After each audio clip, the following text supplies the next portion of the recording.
ஆண்டவரும் கர்த்தருமாகிய இயேசு கிறிஸ்துவின் நாமத்தினாலே வாழ்த்துகிறோம்.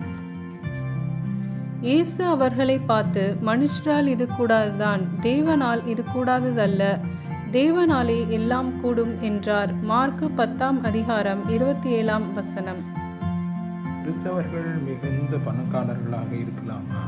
அபிதமாக இருக்க விரும்பலாமா?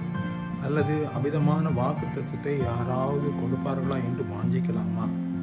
அதை அறிந்து போதிக்கும் மக்கள் ஊழியம் என அதை ஒரு பிழைப்பாக கருதலாமா? பரலோகம் செல்ல விரும்பும் ஒரு கூட்டத்திற்கு பணக்காரர்களாக வேண்டும் என்ற ஆசை அபத்தமானது. ஆண்டவராகிய இயேசு கிறிஸ்துவிடம் ஒரு ஐஸ்வர்யமுள்ள மிகுதியான ஆஸ்திகளுடன் வாழ்ந்த ஒரு வாலிபன் பரலோகம் செல்லத்தக்கதான வழி என்னவென்று கேட்க வந்தான். என்ன செய்ய வேண்டும் என்று கேட்க வந்தான். ஆண்டவராகிய இயேசு அன்று அத்தகைய வாலிபனுக்கு என்ன கூறினார்? அவனுடைய சொத்தை விற்க கூறினார். ஏழைகளுக்கு அதை கொடுத்து விட வேண்டும் என்று கூறினார்.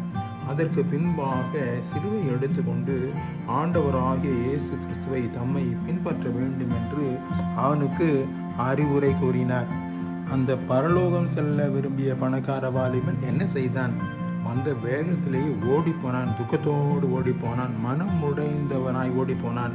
அவனுக்கு இந்த உலகத்தை விட்டு உலகத்தின் ஐஸ்வர்யத்தை வெறுத்து தள்ளி வாழ விரும்பவில்லை. ஆகவே தான் ஆண்டவர் கூறினார், இது ஒரு மனிதனாலேயோ அல்லது மனித வாழ்விலோ இது முடியவே முடியாது. ஆனால் தேவனாலே, அவர் கிருபையாலே எல்லாம் செய்ய முடியும்.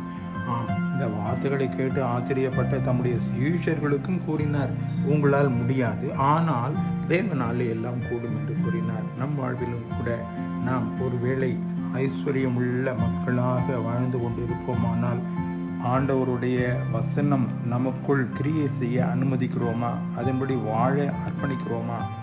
அல்லது பணக்காரர்களாக இல்லாமல் இருந்தால் ஆண்டவரை துதித்து ஸ்தோத்தரித்து ஆண்டவருக்கு இவ்வுலகத்திலே பிரியமாய் வாழ நம்மை வெறுத்து தள்ளி, இவ்வுலகத்தை வெறுத்து தள்ளி, ஐஸ்வர்யத்தை விரும்பாமல் வாழும் வாழ்வை விரும்பி வாழும் வாழ்விலே நிலைத்திருக்க ஆவல் கொண்டு வாழ்கிறோமா?